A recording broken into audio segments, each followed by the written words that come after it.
नमस्कार दोस्तों, आप देख रहे हैं न्यूज नशा और मैं हूं आपके साथ अनु जैन रोहतगी। अग्निपथ योजना का लगातार विरोध हो रहा है, लेकिन दोस्तों आज हम कुछ अलग हटके एक मुद्दे पर चर्चा करने वाले हैं। बहुत ही महत्वपूर्ण मुद्दा है जो पिछले कुछ समय से हर कोई इसको जानना चाह रहा है कि ऐसा क्यों हो रहा है। सरकार और विपक्षी दलों के बीच में लगातार दूरियां बढ़ रही हैं और शायद यही वजह है कि सरकार कोई भी कानून लाती है, कोई भी योजना लाती है, विपक्षी दल सबसे पहले उसका विरोध करते हैं और यही नहीं, आम जनता तक उसका विरोध करना शुरू कर देती है। तो क्या कारण है? क्या सरकार जो एक विपक्षी दलों के साथ जो भरोसा होता है, जो तालमेल होता है, उसको बिठाने में नाकामयाब साबित हो रही है कि जो एक अंडरस्टैंडिंग जो चलती आ रही है विपक्ष और सरकार के बीच, तू मैं नोक झोंक सब होते, विचारधारा सबकी अलग अलग होती है, लेकिन जब मेन काम आता है, देश के हित में काम आता है, तो सभी दल एकजुट हो जाते हैं। लेकिन यहाँ पिछले कुछ समय से हम देख रहे हैं कि चाहे कोई भी कानून लाया जाए, कोई भी योजना लाई जाए, विपक्ष उसका विरोध करता है और जो आम जनता है वो भी इसके खिलाफ खड़ी हो जाती है। और यहाँ पे ये बात बिल्कुल अलग है कि जो योजनाएं हैं, आप सबके फेवर में करके, सबकी हामी बनाकर कोई योजना नहीं बना सकते और इनका फायदा भी बहुत लोग उठाते हैं। असामाजिक तत्व इनके खिलाफ लोगों को भड़काते भी हैं। ये बात मुद्दा बिल्कुल अलग है। यहाँ अब मुद्दा जो डिस्कस कर रहे हैं वो ये है कि क्या पिछले कुछ समय से विपक्षी दलों की और सरकार की जो एक तालमेल है वो खत्म हो रहा है। और जहां तक याद है, जो जर्नलिज्म में हमने जब कवर किया है, तो हम ये देखते थे कि पार्लियामेंट में सभी नेताओं की बहुत नोक-झोंक होती थी, आपस में तू मैं होती थी, क्योंकि सबकी विचारधारा अलग है।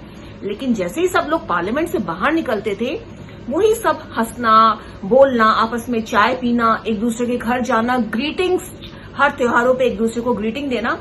लेकिन ये सिलसिला अब पिछले कुछ समय से अगर हम देखें तो खत्म सा होता जा रहा है। और इसके पीछे वजह क्या है? जहां तक मुझे भी याद है, जब गुलाम नबी आजाद हेल्थ मिनिस्टर थे और पल्स पोलियो का जो प्रोग्राम था भारत में बहुत ज्यादा कामयाब हुआ था और सुषमा स्वराज विपक्ष की नेता थी, तो एक प्रोग्राम में बाकायदा सोनिया गांधी, मनमोहन सिंह, गुलाम नबी आजाद और सुषमा स्वराज को स्पेशली बुलाया गया था। और मुझे अच्छी तरह से याद है, सुषमा जी को जब नाम लेकर पुकारा गया तो सुषमा जी बाकायदा अपनी सीट से उठी और उन्होंने पीछे से आकर गुलाम नबी आजाद को हक किया और उन्होंने उनको कांग्रेचुलेशंस दी। उन्होंने कहा कि आपने बहुत सालों से हम सब मेहनत कर रहे थे, लेकिन जो कामयाबी का सेहरा था वो आपकी टेन्योर में आपके सर पर आया है।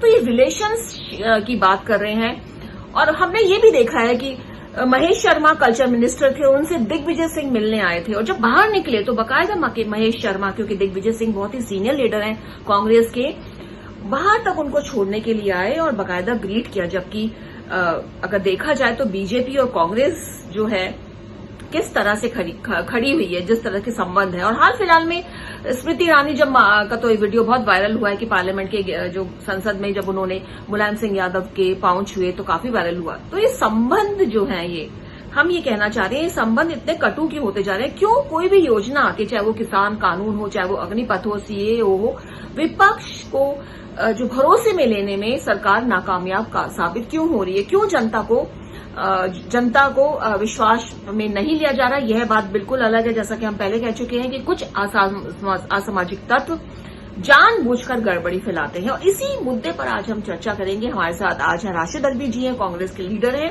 हमारे साथ पत्रकार है, वरिष्ठ पत्रकार हबीब अख्तर है और विनोद शुक्ला जी हैं। आप सभी का स्वागत है। सबसे पहले राशिद अल्वी जी के पास जाएंगे। राशिद अल्वी जी, आप बहुत ही सीनियर लीडर हैं और आप तो पार्लियामेंट में लगातार बने हुए हैं और आपने देखा है जिस तरह की परंपरा चलती थी कि पार्लियामेंट में जो रूप होता था वो बिल्कुल अलग होता था, लेकिन पार्लियामेंट के बाहर निकल के नेता लोग बहुत ही आपसी भाईचारे से मिलते थे। एक डिग्निटी होती थी, रिस्पेक्ट होती थी और जो मर्यादा होती थी सबको पता थी कि इसके लिए क्या वर्ड, क्या किस चीज का इस्तेमाल करना, जो अब खत्म हो रही है। क्या कारण आपको लगता है इसके पीछे? निश्चित तौर से सरकार और विपक्ष के रिश्तों में बड़ा फर्क आया। पिछले 70 सालों के अंदर कितनी सरकारें आईं, कितनी सरकारें चली गईं, लेकिन ऐसे हालात कभी पैदा नहीं हुए। नरसिम्हा राव यूनाइटेड नेशंस में अटल बिहारी वाजपेयी को भेज रहे हैं। अटल बिहारी वाजपेयी जब पार्लियामेंट पे हमला होता है तो हम सबको पूरी दुनिया में भेजते हैं, विपक्ष के लोगों को। लेकिन आज वो हालात नहीं है। आज तो ऐसा महसूस होता है कि सरकार में बैठे हुए जिन लोगों के साथ रिश्ते रहे, दोस्ती रही, आज अगर वो सामने से नजर आते हैं तो अवॉइड करते हैं। और इसका बड़ा कारण ये है कि जब विचारधारा के लिए लड़ाई होती है तो सत्ता के लिए लड़ाई नहीं होती। सत्ता तो विचारधारा को इंप्लीमेंट करने के लिए होती है। लेकिन जब विचारधारा कमजोर पड़ जाती है और मकसद सत्ता पाना हो जाता है तो फिर इस तरीके के हालात होते हैं। फिर दोस्त और दुश्मन में कोई फर्क नहीं रह जाता है। बड़े अदब के साथ कहूंगा कि आज सत्ताधारी दल सिर्फ दुश्मनी पहचानता है या दोस्ती पहचानता है, बीच का कोई रास्ता नहीं है। अभी तक जिन लोगों के हाथों में सरकार होती थी वो अपनी विचारधारा को जरूर इंप्लीमेंट करते थे, अपने विचार को इंप्लीमेंट करते थे, अपने मैनिफेस्टो को इंप्लीमेंट करते थे, लेकिन विपक्ष को साथ लेके चलते थे। और अगर विपक्ष उन विचारों को इंप्लीमेंट नहीं भी करना चाहता था तब भी पार्लियामेंट के बाहर आपस में बैठते थे, बातचीत करते थे, चाय पीते थे, खाना खाते थे, एक दूसरे को बुलाते थे। लेकिन आज की राजनीति ने इन तमाम चीज़ों को इतिहास का एक पन्ना बना दिया है।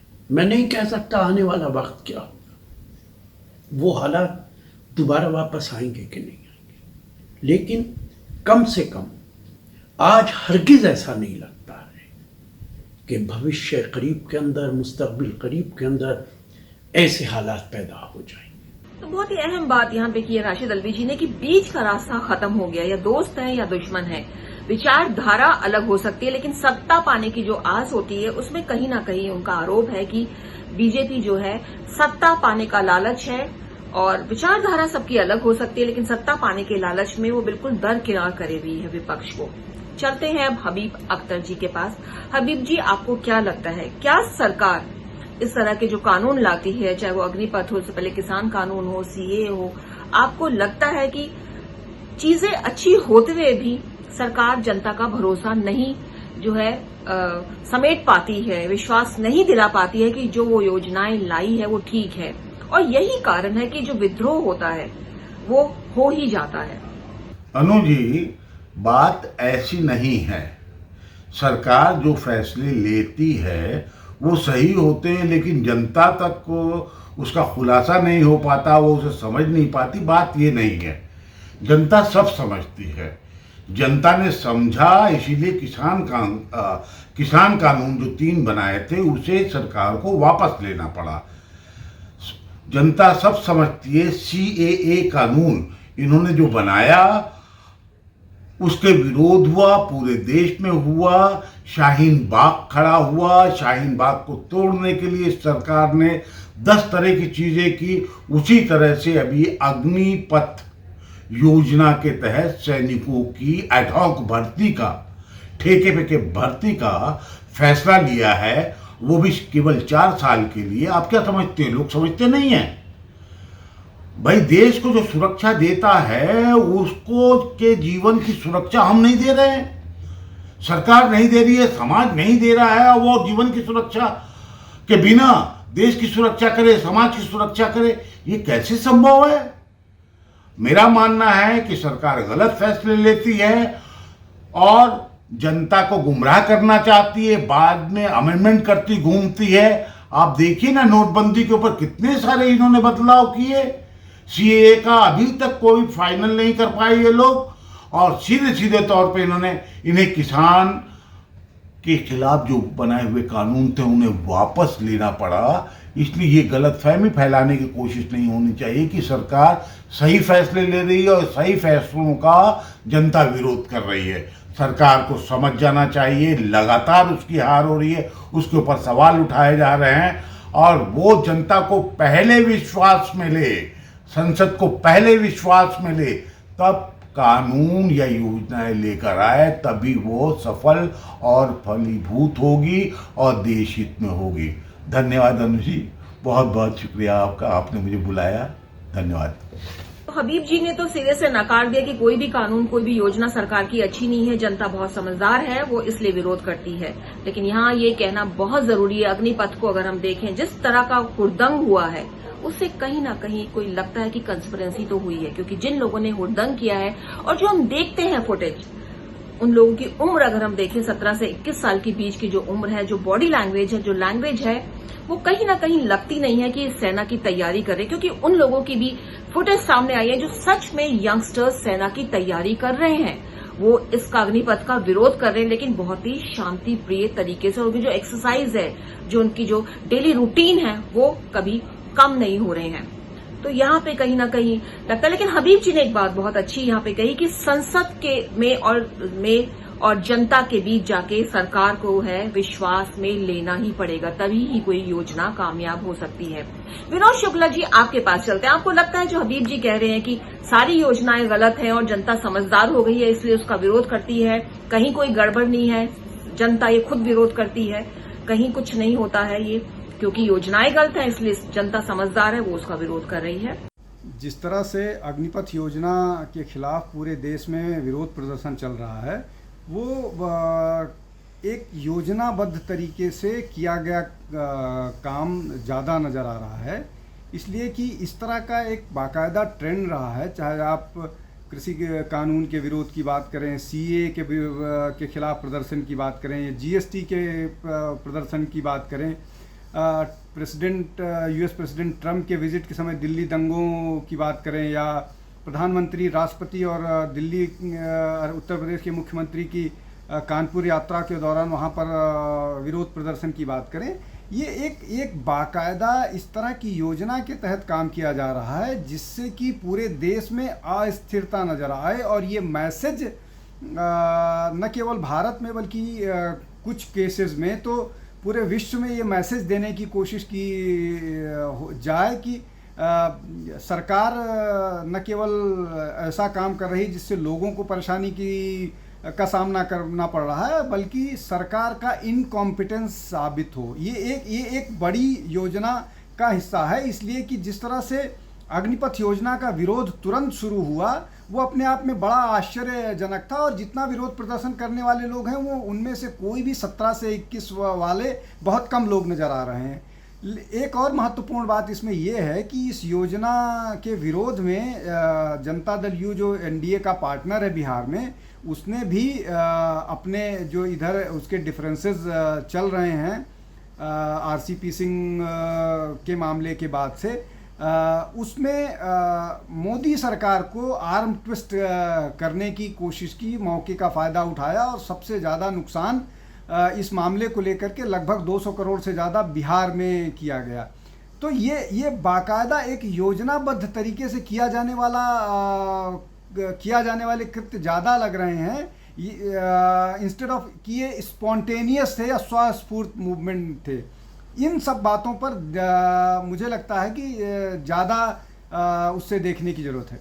विनोद शुक्ला जी की यहाँ पे राय है कि पूरी योजनाबद्ध तरीके से सरकार का विरोध किया जा रहा है, चाहे वो कोई भी कानून लाए, योजना लाए, उसका विरोध होता है और इतनी जल्दी शुरू हो जाता है और पूरी योजना के तहत होता है। जो एग्जाम्पल्स उन्होंने दिए हैं, उन्होंने बताया है कि अग्निपथ का जो विरोध हुआ कितनी जल्दी हो गया, और खासतौर पर बिहार का उन्होंने एग्जाम्पल दिया कि मैक्सिमम जो तोड़फोड़ है बिहार में हुई है, और किस तरह से जेडीयू और जो बीजेपी के बीच का जो गठबंधन है, कहीं ना कहीं उसमें जो खटास आ रही थी, उसका नीतीश कुमार का उनका कहना है कि नीतीश कुमार ने दिखाया है कि पावर क्या होती है और इसके जरिए अग्निपथ का विरोध करके ये पावर दिखाई गई है। तो विनोद जी का मानना है कि ये बहुत ही योजनाबद्ध तरीके से ये सब होता है। सरकार जो कानून लाती है, अच्छे कानून होते हैं, योजनाएं अच्छी होती है, लेकिन एक वर्ग है, विपक्ष है, उसका विरोध करता ही है। तो कुल मिलाकर सब चीजें यहाँ पर सामने हैं। जनता खुद बहुत ज्यादा समझदार है, ये तो हम मानते ही हैं, और जनता को पता चलता होगा कि किसके बहकावे में कौन लोग काम कर रहे हैं, कौन सी योजना उसके लिए अच्छी है। हो सकता है कोई योजना अभी अच्छी ना हो सकता है वो योजना आने वाले समय में अच्छी हो। लेकिन एक बात तो यहाँ पे माननी पड़ेगी, जो खटास बढ़ती जा रही है विपक्षी दलों के और सरकार के बीच, वो कहीं ना कहीं नोटिसेबल है। क्योंकि जिस तरह की लैंग्वेज, बॉडी लैंग्वेज यूज की जाती है, भाषा यूज की जाती है, जो सम्मान होना चाहिए वो नहीं होता है, वो हर कोई नोटिस करता है। तो ये जो दूरियां बढ़ती हैं ये खतरनाक है। डेमोक्रेसी में ऐसा नहीं होना चाहिए, क्योंकि अगर सरकार तभी मजबूत हो सकती है जब विपक्ष मजबूत होगा और तालमेल के साथ चलेगा सरकार के साथ। विचारधारा अलग हो सकती है, विचार अलग हो सकते हैं, योजनाओं के इम्प्लीमेंटेशन के तरीके अलग हो सकते हैं, लेकिन जब हित की बात आती है, जनता के हित की बात आती है, देश के हित की बात आती है, तो सभी को एक ही डायरेक्शन में सोचना चाहिए। दोस्तों, न्यूज नशा की कोशिश रहती है अलग अलग मुद्दों पर आपसे चर्चा की जाए, और ये मुद्दे पर हमें लगा कि चर्चा करनी बहुत जरूरी है, क्योंकि ये सब पिछले कुछ समय से देखा जा रहा है। उम्मीद है हमारा ये प्रोग्राम आपको पसंद आया होगा, इसलिए बने रहिए न्यूज नशा के साथ, आदत हर खबर की। और आप हमसे जुड़े रहने के लिए सब्सक्राइब करें YouTube पर, फॉलो करें Twitter पर और लाइक करें Facebook पर। और ज्यादा जानकारी के लिए आपको टाइप करना होगा सिर्फ न्यूज नशा।